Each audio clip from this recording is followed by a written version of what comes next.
그러다가 15년 후에, 현종 15년 때, 그 효종의 부인인 인현왕후 장씨가 세상을 떠났어요. 그랬더니 서인들이 처음에 정권 잡고 있으니까 처음에 1년복으로 그 당시까지 자기대비 조씨가 살아있었는데 1년복으로 의정에서 올렸다가 보니까 15년 전 남편의 상사 때, 효종의 상사 때 1년복을 입었잖아요. 이게 뭔가 이상합니다라고 해가지고 예조에서 현종에게 그 유학의 밝은 신하들과 대신들에게 품위해가지고 결정해 주소서라고 처음에 이제 1년복을 의정했다가 다시 올렸어요.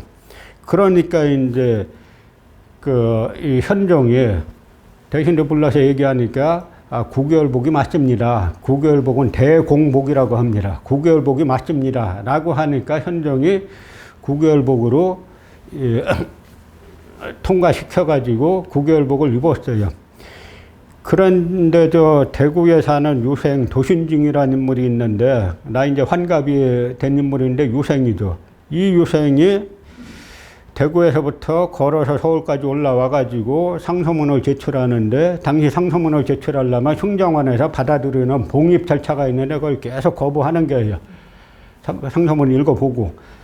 그다음 한 달 내내 꿇어앉아 있다가 우여곡절 끝에 현종에게 상소문이 들어갔습니다. 그 상소문 내용은 뭐냐면, 이 경국대전이 묘하게, 경국대전이 아들이 먼저 죽었을 땐 장차랑 구별 없이 다 1년복으로 써놨는데, 며느리가 먼저 세상 떠났을 땐 또 구별을 해놨어요.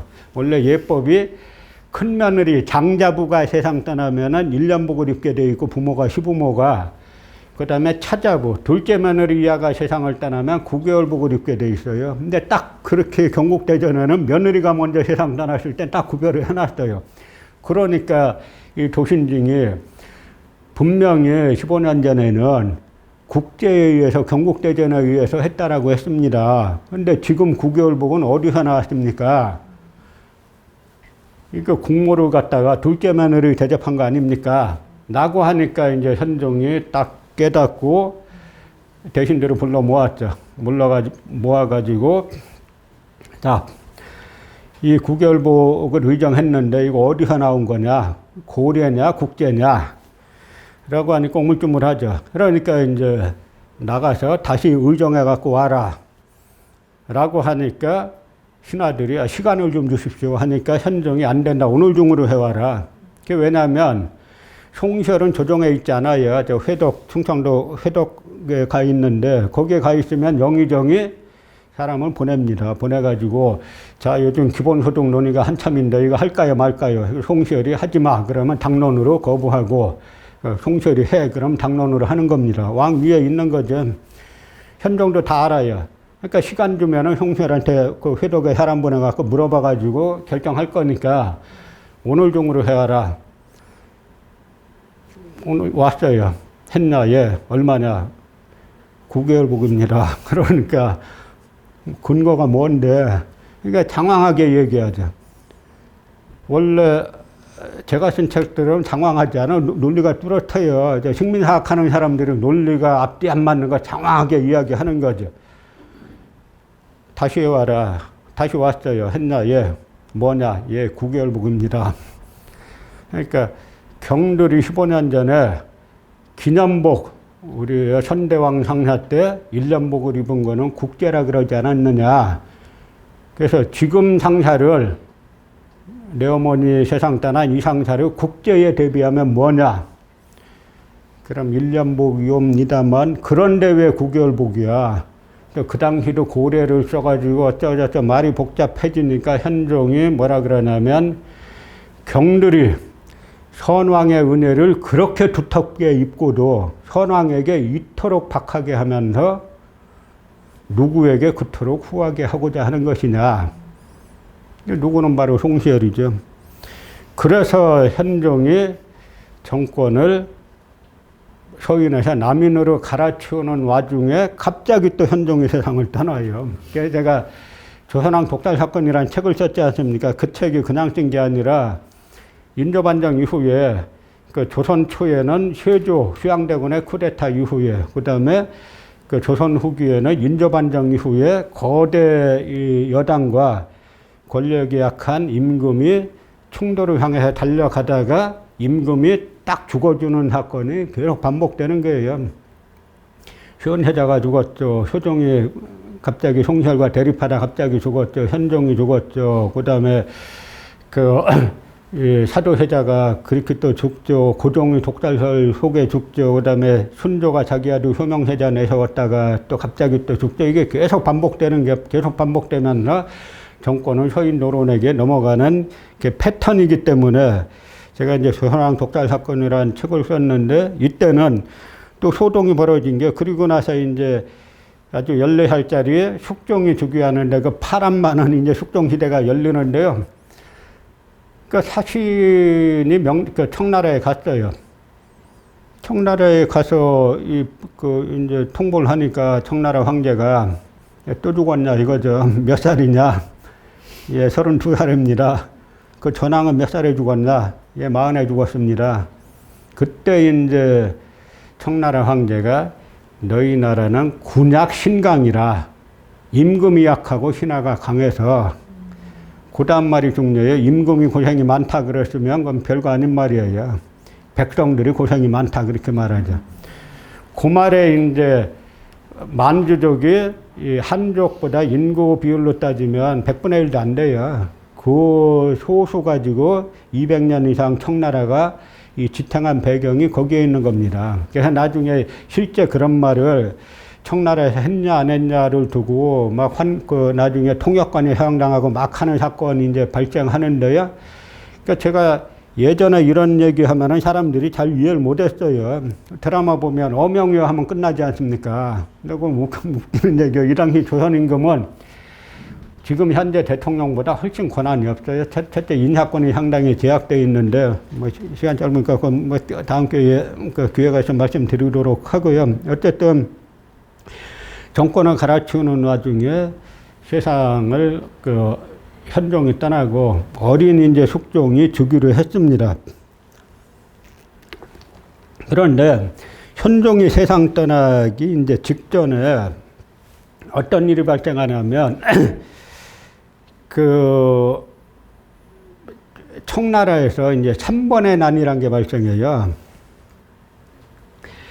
우리는 조선의 유학자들은 명나라를 무조건 높이고 청나라를 갖다가 엄청 깎아내렸는데 황제들을 보면 명나라는 그야말로 영락제 한 명 정화를 막 보내고 아프리카까지 보내고 한 임금 있잖아요. 그 영락제 한 명이 쓸만한 황제였고 나머지는 다 시원찮은 황제였어요. 반면에 청나라 황제들은 다 훌륭한 인물들이라 황제가 됐어요. 왜냐하면 그거는 명나라 농경민족의 왕위 계승하고 이 청나라 유목민족의 왕위 계승하고 좀 달라요.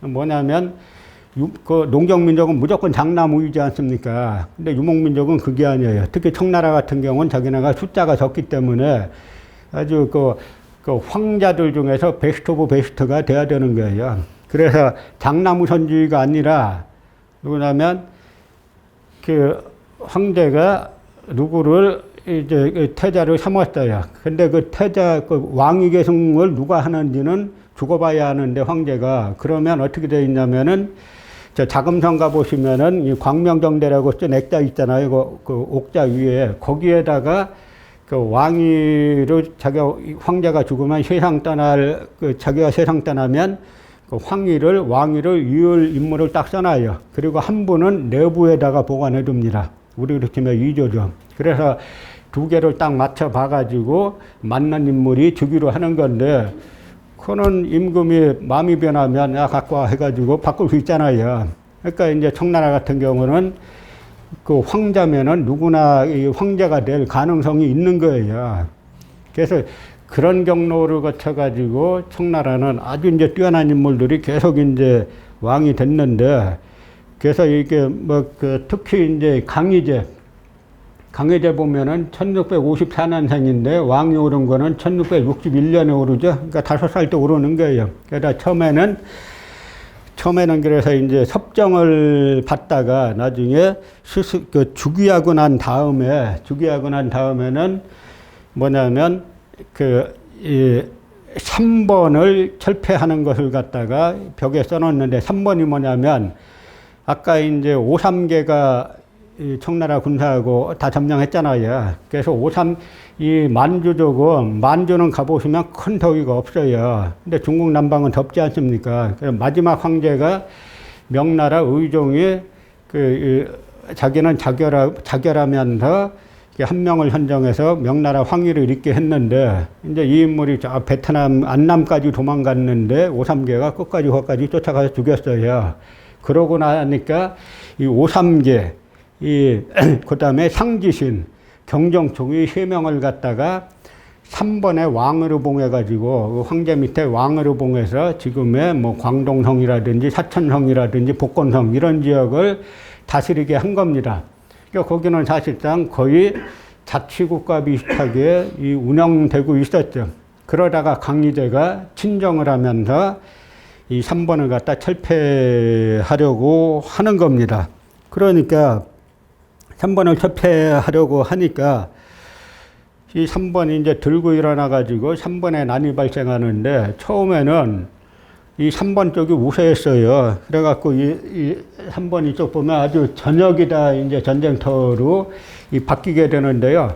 초기에는 3번 쪽이 우세해가지고 청나라 조정에서 저 3번 철폐하자고 주장한 신하의 목을 베가지고 5.3개에게 사죄해야 된다. 사죄하고 전쟁 끝내야 된다. 라고 할 정도로 이 3번의 난이 거세게 일어났죠.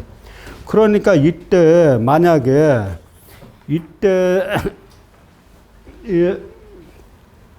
송시열을 비롯한 서인들의 북벌론이 사실이면 이때 치고 올라가자고 해야 되는 거죠. 만약에 소종이 살아있었으면 이때 치고 올라갔어요. 그럼 제가 생각할 때 최소한 만주는 다 먹는 겁니다. 최소한. 북경까지를 먹을 수가 있죠. 이미 남방이 숙대밭이 돼가지고 그 3번하고 싸우기도 힘든 판국에 조선의 정규군이 치고 올라가면은 먹을 수 있는 거예요. 그런데 이 당시 집권당인 서인 송시열 쪽에서 일체 말 안 하죠. 복벌하자고. 이때 이제 백호 윤유가 포위 배설하지 않을 때인데, 백호 윤유가 이제 목욕제계하고 자기 아들을 시켜서 딱 상소문 올렸습니다. 그러니까 백호 윤유가 상소문 올렸다 하니까 저건 다 북벌의 향소다라고 다 아는 거예요. 그러니까 이때 이제 현종 15년에 윤유가 밀봉한 상소를 올리니까 소문이 쫙 났죠. 그러니까 서인인 좌의정 정지화가 현종에게 전하, 요즘 요상한 상소가 올라왔다는데 사실입니까? 사실이다라고 하니까 앞으로 그따위 상소는 받질 말아야 됩니다. 무슨 북벌이 가능하다고 북벌 같은 이야기 합니까? 이게 서인의 당론이에요. 서인 노론의 당론입니다. 송시열도 자기가 이 시에서 자기는 이제 함께 하지 못했다라고 자기 시에서 써놨어요. 이것도 시간 바쁘니까 이제 넘어가고요.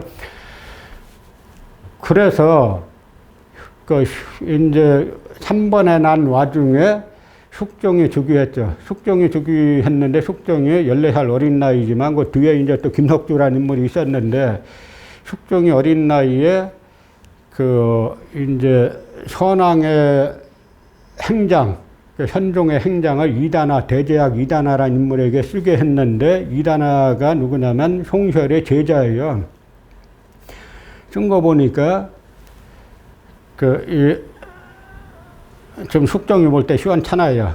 뭐냐면 자기 아버지 한 일 중에, 현종이 한 일 중에 가장 잘한 게 예송을 바로잡은 건데 그게 빠졌어요. 그러니까 숙종이 14살짜리 임금이 너 그게 왜 예송이 빠졌냐, 집어넣어라 라고 하니까 이단하가 예를 이끌었다, 인예라고 써갖고 왔어요. 인예라고 쓰면 뭘 이끌었다는 거냐, 송시열이. 잘못됐다고 써야지 하니까 잘못된 오자를 써갖고 오인예, 예를 잘못 이끌었다 라고 할 수 없이 쓰고 나서 돌아와가지고는 동창들이 막 욕하니까, 이제 송시열이 동창들이 막 욕하니까 임금의 핍박을 받아갖고 할 수 없이 썼다. 이러니까 숙종이 너는 수성귀한 줄만 알고 임금 높은 줄은 모르는구나 하면서 또 파직을 시키죠. 그러면서 이제 정권을 갖다가 자기 아버지가 갈아치우던 걸 계속 이제 남인으로 갈아치우면서 윤유를 갖다가 등용을 하는 겁니다. 그래서 윤유가 그 조정에 60 다 돼가지고 나오는 거예요.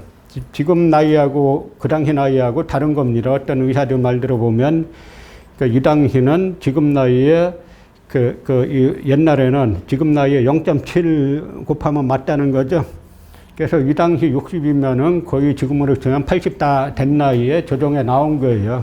조정에 나와가지고 윤유가 북벌을 주장하고 줄기차게 북벌 주장하고 신분제 완화를 주장하는데 그 이전에 송설하고 윤유하고 이제 부딪히는 사건들이 있어요. 뭐냐면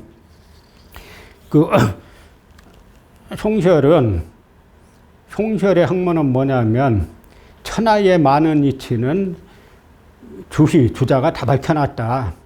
주자는 만세의 도통이다. 유학의 도통론이라는 게 있어요. 그래서 뭐 우리가 중국 고대 보면 하운주 임금 나오지 않습니까? 하운주. 그 다음에 공자가 나왔다가 거기에서 맹자로 도통이 이어졌다가 주자로 이어졌다 이겁니다. 그러니까 주자가 모든 걸 밝혀놨기 때문에 더 이상 공부할 필요 없이 이 주자가 한 거를 외우기만 하면 된다라는 게 송설의 공부론이죠. 그러니까 우리나라는 예전에 한 10여 년, 7, 8년 전에 논어 열풍이 일었지 않습니까?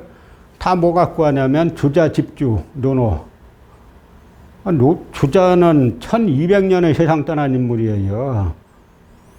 그럼 8, 900년 전에 세상 떠난 인물이 해석한 논어가 지금 시대하고 맞을 리가 없잖아요. 그래서 명나라에서는 주자 다음에 왕양명이라는 인물이 나와가지고 양명학을 하는데 조선에서는 이제 양명학이 다 이단으로 몰렸죠. 명나라에서는 이단으로 안 몰렸어요. 주자학의 뒤를 이은 유학을 주자학, 양명학 이렇게 이제 명나라에서는 계승했는데 조선에서는 이단으로 몰았죠.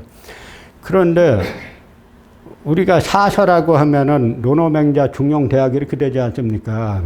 근데 논어맹자는 각자 공자와 맹자의 이야기를 묶은 거지만 중용과 대학이라는 건 뭐냐면 독립된 책이 아니에요. 얘기라는 책이 있는데 얘기라는 책의 한 편들이에요.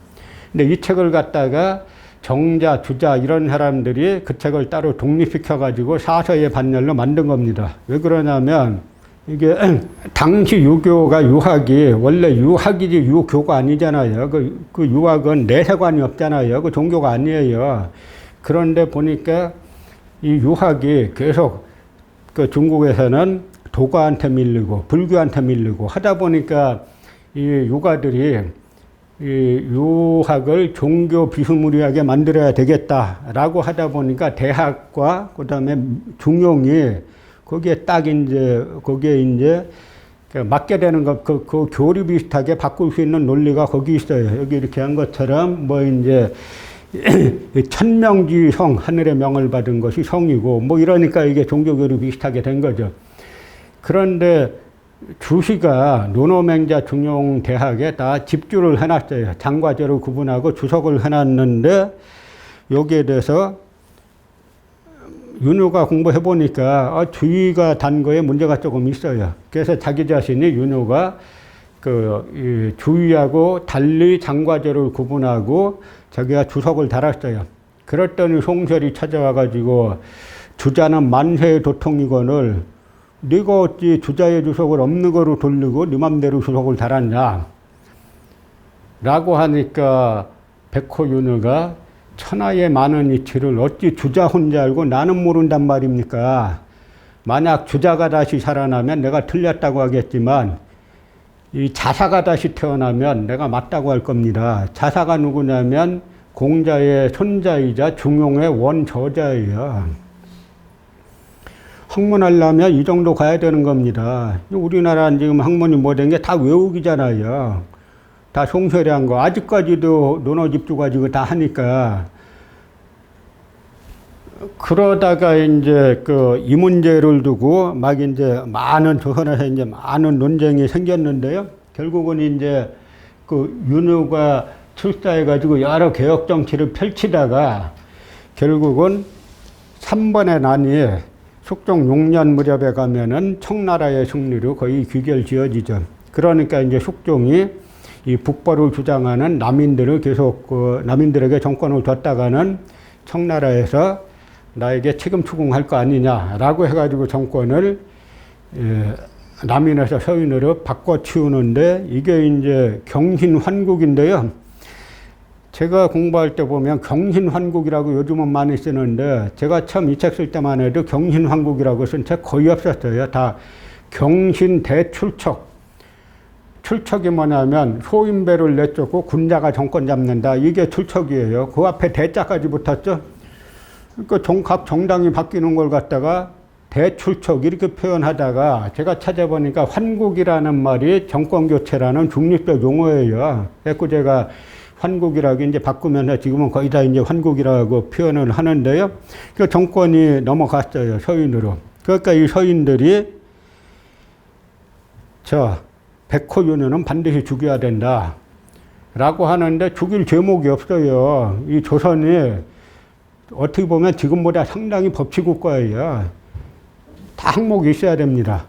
근데 죽일 제목이 없어요. 그래서 이제 백호윤회로 갔다가 고문을 했는데, 뭐 고문에도 이 죽일 제목이 없으니까 당시 이제 인원왕은 민씨 쪽에서, 그러니까 민정중, 민우중 이 사람들이 인원왕은 민씨의 뭐 그 친정아버지 이쪽들인데 죽일 제목은 없지만 전하께서 결단을 해 죽이면 됩니다.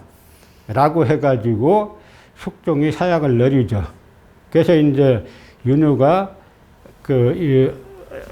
사약 마시기 위해서 이제 나왔는데 그 고문당에서 온몸이 이제 뭐 옷이 다 피투성이가 됐죠. 그래서 뭐 며느리하고 딸들이 울면서 막 하니까 옷을 갈아입자 그러니까 윤유가 내버려 두어라. 내가 어설프게 정치에 나왔던 자의 말로를 나로서 징계하려고 한다. 그러면서 그 사료에 안 남아 있는데 그 죽으면서 했다는 말이 나라에서 유학자를 쓰기 싫으면 안 쓰면 그만이지 죽일 건 뭐가 있느냐.